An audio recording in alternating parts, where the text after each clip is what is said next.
જય હિન્દ દોસ્તો, ફરી એકવાર હાર્દિક સ્વાગત છે તમારું મારી યુટ્યુબ ચેનલમાં. આજે હું તમને જણાવવાનો છું કે ભાઈ લોકો અત્યારે હાલ સોશિયલ મીડિયાના મારફતે એવું જાહેર કરી રહ્યા છે કે ભાઈ કીર્તિદાનભાઈ ગઢવી નીકળ્યા છે બુટલેગર. જે આગળ તમે બિલકુલ સાચું સાંભળ્યું છે ને શું કામ આવું લોકો કમેન્ટ કરી રહ્યા છે અને શું કારણોસર કીર્તિદાન ગઢવીને અત્યારે લોકો ટ્રોલ કરી રહ્યા છે તેના વિશે જાણકારી તમારી સમક્ષ એક લઈને આવી ગયો છું. અને હાલ તો આ મામલો એક શું કહેવાય કીર્તિદાન ગઢવી પર હાઈકોર્ટ દ્વારા નોટિસ ફટકારવામાં આવી છે. તેને લઈને લોકો બધા શું કહેવાય કીર્તિદાન ગઢવીને ટ્રોલ કરી રહ્યા છે. તમે બિલકુલ સાચું સાંભળ્યું છે. અને તે નોટિસની અંદર શું લખાણ છે અને શું કારણોસર તેમને નોટિસ આપવામાં આવી છે તેની એ ટુ ઝેડ ઇન્ફોર્મેશન જણાવવા જઈ રહ્યો છું. પણ જો કે એની પહેલા તમે જો મારી ચેનલમાં નવા હોય તો પ્લીઝ યાર મારી ચેનલને સબસ્ક્રાઇબ કરીને ઓલ નોટિફિકેશન પ્રેસ કરી દેજો, જેનાથી અપ ટુ ડેટ અને આવનારા સમયની તમામ જાણકારી તમને મળી રહે. તો વિડીયોની શરૂઆત કરીએ.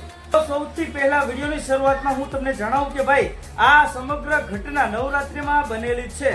તારીખ 20-21 જાન્યુઆરીના રોજ 2026ના રોજ આ ઘટના બનેલી છે. અને ત્યારે જયેશ પરમાર નામના વ્યક્તિ જે અમદાવાદના રહેવાસી છે તેમને આ ફરિયાદ કરી હતી અને તેમને કહ્યું હતું કે ભાઈ કીર્તિદાનના ભાગીદારના કહેવાથી સાયબર સેલના અધિકારીઓએ મળીને મને ઢોરમાર માર્યો છે. આવો આક્ષેપ જયેશ પરમારે લગાડ્યો છે કીર્તિદાન ગઢવી પર.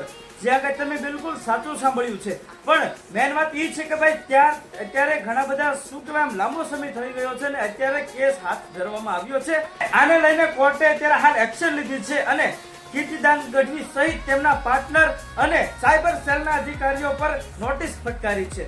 જે આગળ તમે બિલકુલ સાચું સાંભળ્યું છે. અને નોટિસમાં હાલ હાઈકોર્ટમાં હાજર રહેવા માટે તેમને કહેવામાં આવ્યું છે. કીર્તિદાન ગઢવી અને તેમના ભાગીદાર જે કોઈ લોકો છે તેમને જયેશ પરમારે એક જ નિવેદન આપ્યું છે કે ભાઈ કીર્તિદાન ગઢવીના ભાગીદાર અને તેમના કહેવાથી સાયબર સેલના અધિકારીઓએ મળીને મને ઢોરમાર મારવામાં આવ્યો છે. કોર્ટે એવો પણ હુકમ કર્યો છે, કડક હુકમ કર્યો છે 20-21 જાન્યુઆરી 2026ના સીસીટીવી ફૂટેજ પણ ક્યાંય જવા જોઈએ નહીં. તેના પર કડક હુકમ મૂક્યો છે કે તે સીસીટીવી ફૂટેજ ક્યાંય જવા જોઈએ નહીં, તેને સાચવીને રાખવામાં આવે.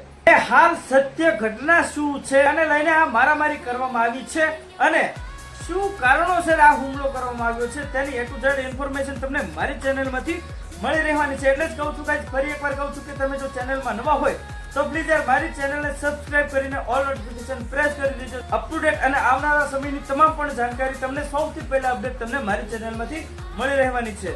આવી જાણકારી જાણવા માટે, રહસ્યમય જાણકારી જાણવા માટે તમે મારી ચેનલમાં જોડાઈ શકો છો, જેની અપડેટ સૌથી પહેલા તમને મળી રહે અને સત્ય શું છે તે તમને મળી રહે. અને આ કેસનો નિર્ણય ક્યારે આવે?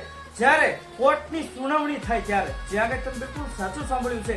અને હજુ આવનારા સમયમાં કોર્ટ એટલે કે સરકાર શું જાહેર કરે છે તેની સમગ્ર ભરપૂર માહિતી તમને મારી ચેનલમાંથી મળી રહેશે. મળીએ નેક્સ્ટ વિડીયોમાં. ત્યાં સુધી જય હિન્દ, જય ભારત.